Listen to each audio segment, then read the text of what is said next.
Vamos começar? Hoje a gente vai tratar sobre essas notícias de fraudes em concursos públicos. Esperei um pouquinho para tratar do tema, até para eu me inteirar um pouquinho melhor sobre o assunto, em vez de só entrar num oba-oba, num clima de desespero que eu não gosto de trazer aqui para o canal. Como sempre, a gente prefere tratar dos fatos e sempre puxando aquilo ali, como aquela ocorrência pode influenciar, se é que influencia, nos seus concursos e, claro, focando aqui nos concursos de procuradoria, que é o objetivo principal do canal. Chegou aqui agora, não sabe como é que as coisas funcionam? Segura, não precisa curtir, não precisa se inscrever, não precisa compartilhar ainda. Vê o vídeo até o final, vê se você gosta, se você concorda com o que eu vou falar, se eu te ajudei. Se for o caso, aí sim você deixa seu like, se inscreve e até compartilha com alguma pessoa que está precisando entender melhor como essas fraudes no concurso podem repercutir nos concursos públicos daqui para frente. Bom, vamos lá. Primeira coisa que a gente precisa entender é a notícia. Talvez você esteja estudando tanto, você nem parou para entender, para ver essa notícia, mas basicamente o que está acontecendo é o seguinte: a Polícia Federal está investigando, já está desmantelando uma quadrilha que supostamente praticou fraudes em diversos concursos públicos.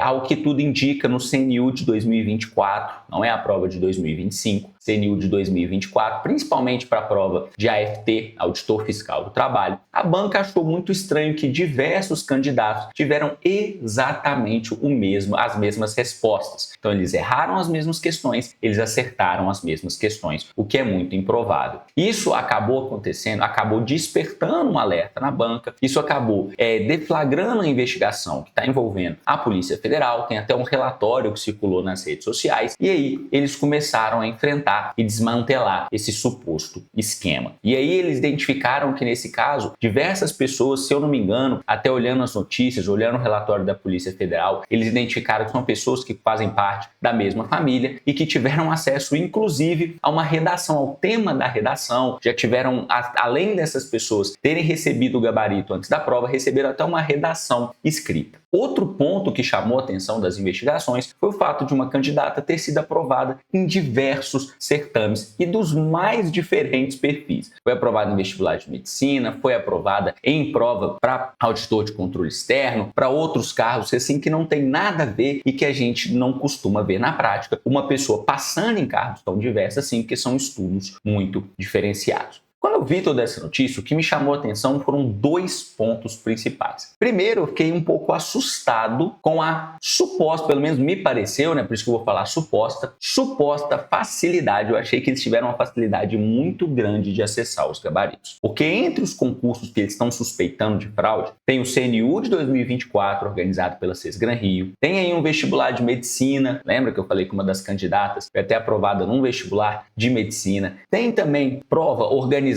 pela Banca Sebrasp, um concurso de polícia civil. Prova elaborada pela FGV, estou falando para o cargo de auditor de controle externo no Tribunal de Contas. Então, eu olhei para aquilo e falei assim, então não foi algo específico, não foi uma banca específica que eles conseguiram cooptar, conseguiram acesso indevido a esse gabarito. Foram diversos certames de bancas diferentes. Então, no meu entendimento, eles tiveram uma facilidade. Eu não imaginava que seria possível, ou se fosse possível, seria algo muito mais difícil de conseguir. E aparentemente eles conseguiram acesso ao gabarito de diversas bancas. Outro ponto, lembra que eu falei que são dois que me chamaram muito a atenção? Outro ponto foi o modo de operar essa fraude. O mais comum que a gente vê é pessoal que vai para a prova com um ponto eletrônico e fica alguém do lado de fora, geralmente professor, ou uma pessoa que sabe muito bem ou que tem acesso a ferramentas de pesquisa. Então, alguém vai para a prova, sai com tempo mínimo de prova, traz as questões, aí as pessoas começam a resolver e mandar as respostas por esse ponto eletrônico. É a fraude mais comum que a gente vê aí em concursos públicos. Inclusive, já vi alguns vídeos de pessoas sendo pegas com isso, não sei se é verdade, por isso que eu nem vou colocar aqui, mas essa é a fraude mais comum. Então, o que isso me chamou a atenção?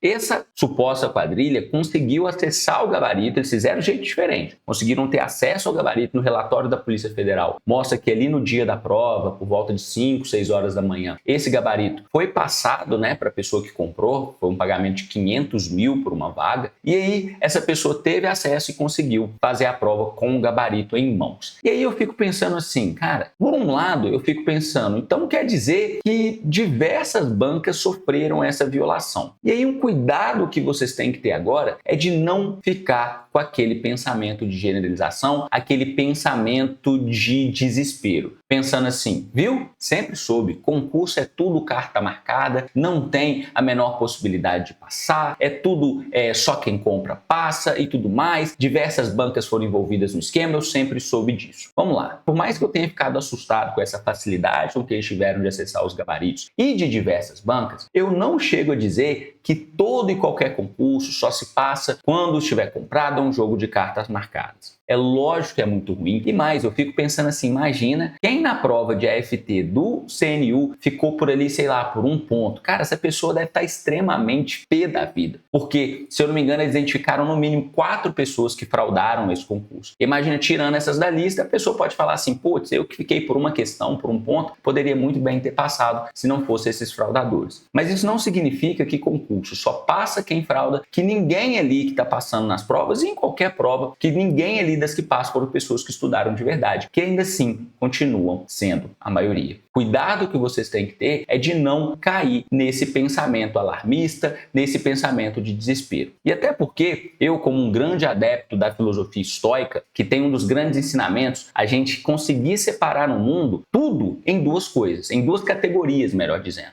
As coisas que a gente tem controle e as coisas que a gente não tem controle. E aí, se existem fraudadores, se existem pessoas fraudando concursos públicos, é uma das coisas que está, ao meu ver, nas coisas que a gente não tem controle. Não sou eu que investigo, não sou eu que consigo barrar essas pessoas de fazer os concursos, de montar esses esquemas criminosos. E, na verdade, isso é uma visão pessoal, uma visão de mundo minha. Eu parto do pressuposto que o problema não é a banca XYZ, não é o processo XYZ, o problema são as pessoas. Eu parto do pressuposto que tudo que existe é corruptível. Vamos pensar aí, recentemente, quando começou sistema Pix, ou até um pouco mais atrás, ali, quando começou a se popularizar a possibilidade de você usar seu banco por meio do seu celular, aplicativos bancários, começou-se aquela discussão de uma geração mais antiga. Não, seguro mesmo que o que é livre de fraudes é dinheiro físico, aqui na mão, que ninguém pega e tudo mais. Beleza, a gente teve aí na história relativamente recente do país um assalto ao Banco Central, que o pessoal cavou um buraco, roubou dinheiro lá do Banco Central. Ah, então quer dizer que o Pix é 100% seguro? Aí sim que é livre de fraude, é sistema eletrônico? Claro que não. A gente teve aí mais recente um golpe do Pix, onde o pessoal conseguiu desviar milhões e milhões do sistema do Banco Central, hackeando o sistema Pix. O problema não é ali a gente ter o dinheiro físico, o problema não é o sistema eletrônico. O problema são as pessoas. Tanto que nesse caso do esquema do desvio do Pix, identificou-se que o funcionário vendeu o acesso. Então o problema foi isso. Então, muito provavelmente, nesse caso das bancas, de novo, é preocupante sim que eles tenham conseguido se infiltrar dentro de diversas bancas. Mas muito provavelmente eles conseguiram cooptar pessoas dentro dessas instituições que organizam concursos públicos, talvez também pessoas que estavam ali na fiscalização da prova, e aí foi assim que eles conseguiram acessar essas provas. Então não é que concurso não vale a pena, concurso só passa quem frauda. O problema é que eles conseguiram cooptar pessoas que têm um caráter duvidoso durante esse processo. Eu tenho certeza que na sua vida você já trabalhou, já lidou com pessoas desonestas. Eu tive a infelicidade de trabalhar já com pessoa desonesta. E aí eu até brinco, isso virou uma brincadeira com os meus amigos, que eu falo assim, gente, eu posso reclamar tudo dessa pessoa que é desonesta e na época trabalhava comigo, menos que ela foi incoerente. Porque do dia 1 até o último dia que a gente trabalhou junto, ela tentou me passar a perna todos os dias.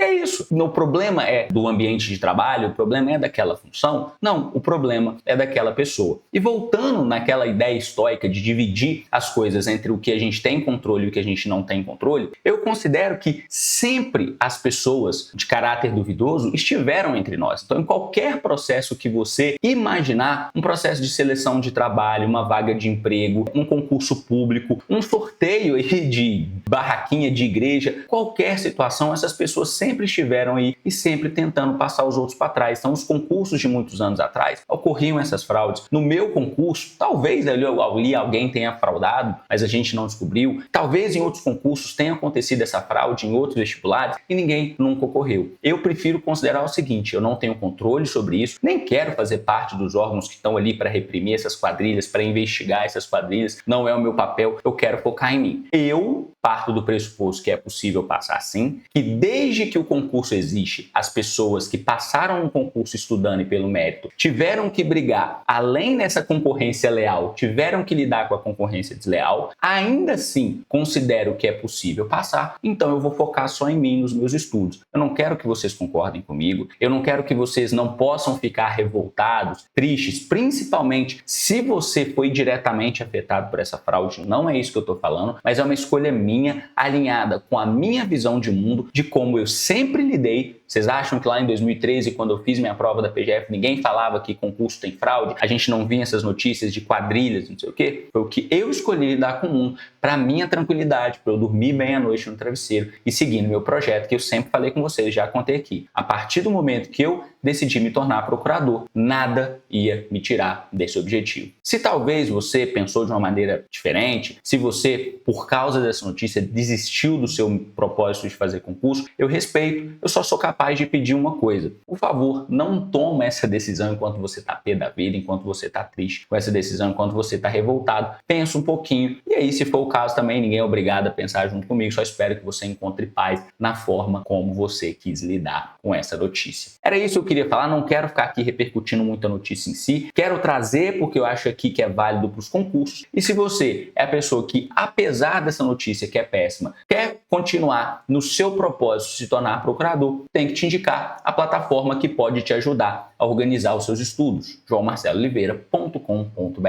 Partindo aqui da tela inicial, a gente tem os próximos exames de procuradoria que estão para acontecer. A gente tem também as possibilidades de você fazer parte do nosso ecossistema. Tem aqui, se você quiser estudar comigo para os concursos da AGU, ou só assinar a plataforma, plano anual, plano mensal, escolha o que melhor te atende. E aí, de qualquer forma que você fizer parte do ecossistema, você vai aqui, tem acesso ao calendário. Estava mostrando para os meus alunos como é que eles podem lidar, como é que eles podem organizar as tarefas dela. O calendário bem tranquilo, ó. Vamos supor que você fosse estudar direito tributário na terça, quer estudar por mais tempo, quer estudar por menos tempo. Aqui você cria suas tarefas micro, aqui vocês criam suas tarefas macro. Vamos supor aqui, ó, uma pessoa que não está nessa PGE-X, não, ó, pessoa que está pensando em estudar para a AGU, e a gente espera, assim, acho que é bom pensar que a AGU possa vir ali no final de 2026, então vamos colocar até novembro de 2026 e tal, e aí, ó, tá criada a sua meta